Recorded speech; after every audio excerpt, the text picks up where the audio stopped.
दोस्तों, हम सब ना चाहते हुए एक गलत ट्रैक पर चलने लगते हैं। और गलत ट्रैक के मायने क्या है?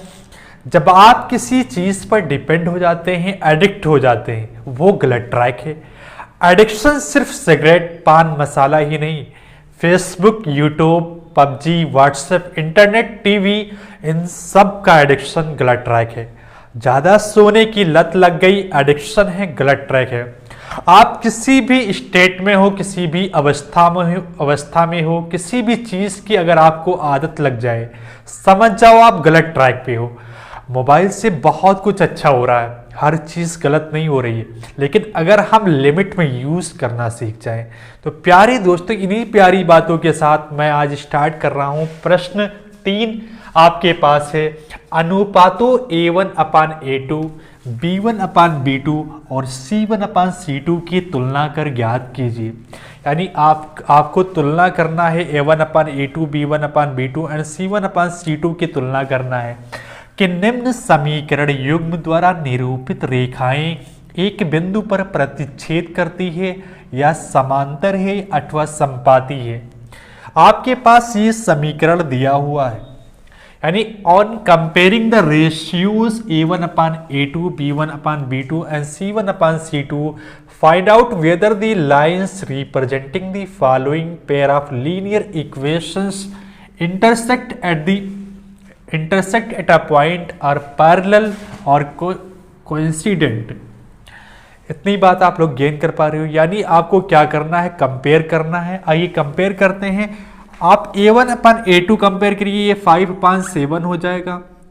क्या B1/B2 के इक्वल होगा? आप देखोगे -4/+6 माइनस, अब ये कैंसिल आउट करोगे 2/3 आपके पास आया। ये देखा आपने A1/A2 B1/B2 के इक्वल नहीं है, यानी ये प्रतिच्छेदित रेखाएं हैं। जब आपस में इक्वल ना हो तो प्रतिच्छेदित रेखाएं होती हैं। दूसरा इक्वेशन क्या है आपके पास? दूसरा सवाल क्या है? 9/18 यानी 1/2 आया आपके पास, और 3/6 आपके पास यानी 1/2 है। 12/24 है यानी 1/2 है। यानी आपने देखा A1/A2, B1/B2 और C1/C2 आपस में इक्वल है। किस केस में इक्वल होते हैं? जब समांतर होते हैं। जब इनफाइनाइट सॉल्यूशन आता है तब ये समांतर होते हैं। इतनी बात आप लोग गेन कर पा रहे हो। और जो तीसरा सवाल है आपको खुद करना है।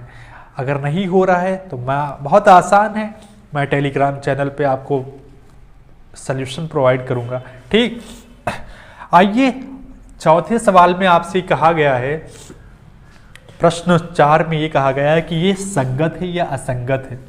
आपके पास इक्वेशन है, आपके पास इक्वेशन है 3x + 2y = 5, 2x - 3y = 7। ये आपके पास पहला सवाल है। अब आप बताइए ये कंसिस्टेंट है या इनकंसिस्टेंट है, यानी संगत है या असंगत है। मैंने आपको सिखाया है क्या? आप कंपेयर करिए पहले 3/2, यहाँ पर क्या आएगा? -2/3 आएगा, और ये आएगा 5/7। आपने देखा A1/A2 B1/B2 के इक्वल नहीं है।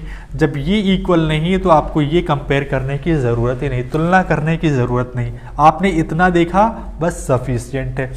तो क्या हुआ? ये प्रतिच्छेदित रेखाएं होती हैं, और अगर ये प्रतिच्छेदित रेखाएं हुई तो यानी क्या है? ये संगत है।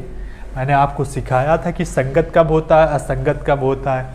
ठीक है, फिर दूसरा सवाल है आपके पास, 2x - 3y = 8, 4x - 6y = 9। आपके पास दूसरा सवाल है। आइए इसे सॉल्व करते हैं। क्या तरीका है आपके पास? आप देखिए, कंपेयर करिए। ये 2/4 यानी 1/2 हो जाएगा, ये 1/2 हो जाएगा, और आपने देखा 8/9 हो जाएगा। ये आपस में इक्वल है, ये आपस में इक्वल नहीं है। यानी कौन सी बात प्रूफ हुई? आप बताइए, आप कहोगे A1/A2 B1/B2 C1/C2 के इक्वल नहीं है, यानी ये संपाती है, कोइंसिडेंट है। और इस केस में मैंने क्या बताया था कि ये असंगत होता है, यानी इनकंसिस्टेंट होता है। और तीसरा सवाल है जिसमें अपान आया है, जिसमें आप कहोगे बहुत ही डिफिकल्ट होता है, लेकिन इसको भी टैकल करते हैं। आइए देखते हैं।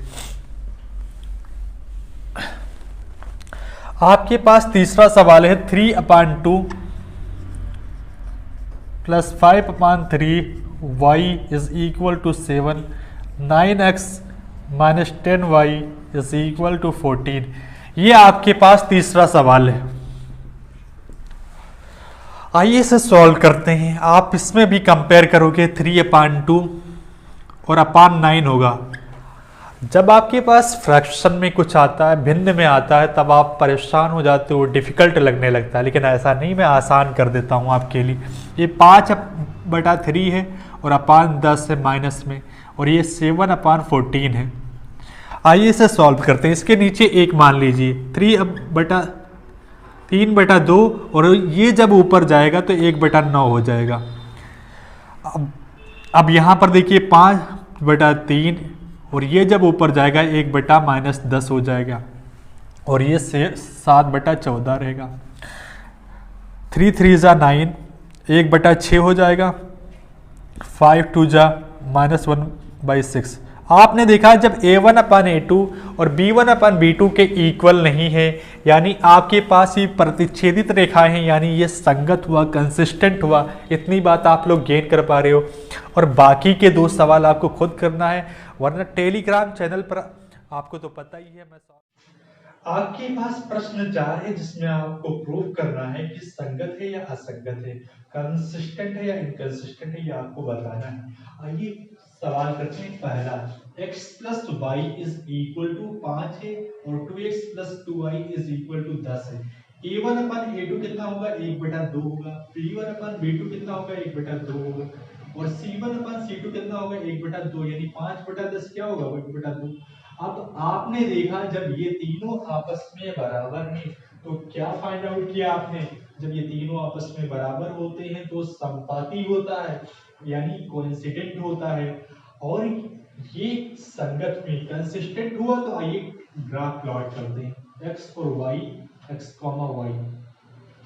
जब आपने देखा x की वैल्यू आप यहाँ पर 0 रखते हो, तो y की वैल्यू क्या आती है? 5। x की वैल्यू 1 रखने पर y की वैल्यू आपके पास आती है 4। आई की ग्राफ पे प्लॉट करते हैं। 0,5 क्या है? y अक्ष पे x क्या है? 0। ये 0,5 हो गया। और क्या है आपके पास? 1 और 4, ये आपके पास 1,4 हो गया। और यहां से आपने ये लाइन ड्रॉ की, अगर तो ये लाइन ड्रॉ की, एक रेखा खींची, वो ऐसे पास करती है। आप स्केल से ड्रॉ करोगे, बिल्कुल स्ट्रेट लाइन आएगी। आइए आप क्या करते हैं, दूसरी इक्वेशन 2x + 2y = 10, दूसरी समीकरण की बात करते हैं। क्या है आपके पास? क्या है? x y और x, y। अब आपके पास जब x की वैल्यू आपने 5 रखा, तो y कितना हो जाएगा? 0। 5 0 हो जाएगा। 5,0। अब आपके पास कोई और वैल्यू पुट करें, यानी आप क्या करते हो? y की वैल्यू 2 रख दो, 4 हो जाएगा। 10 में से 4 घटाओगे 6 आएगा, यानी y की वैल्यू 2 रखने पर x की वैल्यू 3 आ रही। 3,2 आ रहा है। आसान हुआ। मैं इसलिए जल्दी कर रहा हूं ताकि आपकी प्रैक्टिस इतनी ज्यादा हो चुकी है इन चीजों पे कि आपके लिए आसान हो गया हो। 5,0 ये है, x एक्सिस पे y 0 होता है। और 3,2 कहाँ है? ये है आपके पास, x 3 है, y। आपने देखा दोनों स्ट्रेट लाइन, दोनों सीधी रेखाएं आपस में संपाती है, कोइंसिडेंट है। आसान में प्लॉट करना। आइए दूसरा सवाल करते हैं। दूसरा सवाल क्या है? 1/3 क्या है? A1/A2, और 1/3 क्या हो जाएगा? माइनस से माइनस कैंसिल आउट हो जाएगा। और क्या 8/16 क्या हो जाएगा 1/2। अब आपने देखा A1/A2 और B1/B2 तो आपस में बराबर है, पर C1/C2 आपस में बराबर नहीं। अगर बराबर नहीं है तो आपने क्या चेक किया, बराबर नहीं यानी क्या है, असंगत हो गया। असंगत हो गया तो आपको प्लॉट ही नहीं करना है। आइए तीसरा सवाल करते हैं। जो संगत है वही प्लॉट करना है, यानी कंसिस्टेंट है तो प्लॉट करना है। 1/2 हो जाएगा A1/A2। तीसरे सवाल की बात कर रहा हूँ, 2/4 है, 1/2 हो जाएगा। ये कितना हो जाएगा, -1/2। जब आपने देख लिया ये बात प्रूव हो गई कि A1/A2 और B1/B2 आपस में इक्वल नहीं है, तो आपको C1/C2 देखने की जरूरत नहीं। इंटरसेक्टिंग लाइन होगा, क्या होगा, संगत होगा। और संगत होगा तो आइए ग्राफ पे प्लॉट करते हैं। ये वाला मिटा देना पहले सवाल पे। आपके पास ये है x और ये है y, ये कामा x कामा y। अगर आपके पास देखिए x की वैल्यू 0 है, यहां पर 0 पुट करोगे x तो क्या आएगा, y की वैल्यू 6 आएगी। 0,6 दिखाई दे रहा है कि नहीं, यहां पर लिख दे रहा हूं xy 0,6 xy 0,6। जब आपने देखा x की वैल्यू अगर आपके पास 1 है, x की वैल्यू आपके पास क्या 1 है, तो y की वैल्यू कितनी आएगी, 4 आएगी, 1,4। तो 0,6 और 1,4, आइए क्या करते हैं, ये आपके पास 0,6 0,6 और 1,4 क्या है, ये है।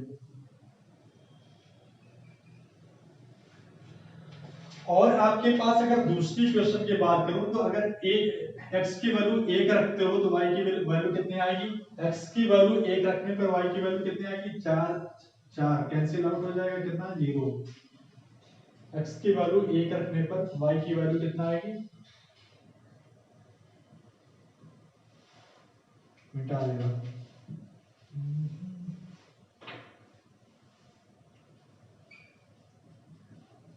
आइए और पुट करते हैं। x की वैल्यू अगर आप यहाँ पर y की वैल्यू 2 रख दो, 4 हो जाएगा, 4 क्या हो जाएगा आपके पास, हाँ 2 आएगा। आइए इसे प्लॉट करते हैं, 1,0 और 2,2। ये आपके पास 1,0 है,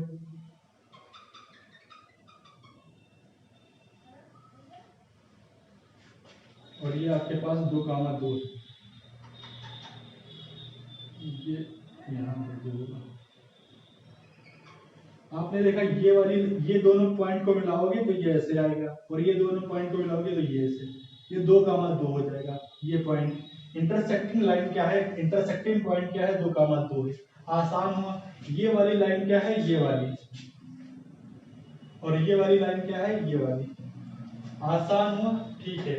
और बाकी चीजों को मैं टेलीग्राम चैनल पे सॉल्यूशन प्रोवाइड ही करता हूँ, आसान बहुत।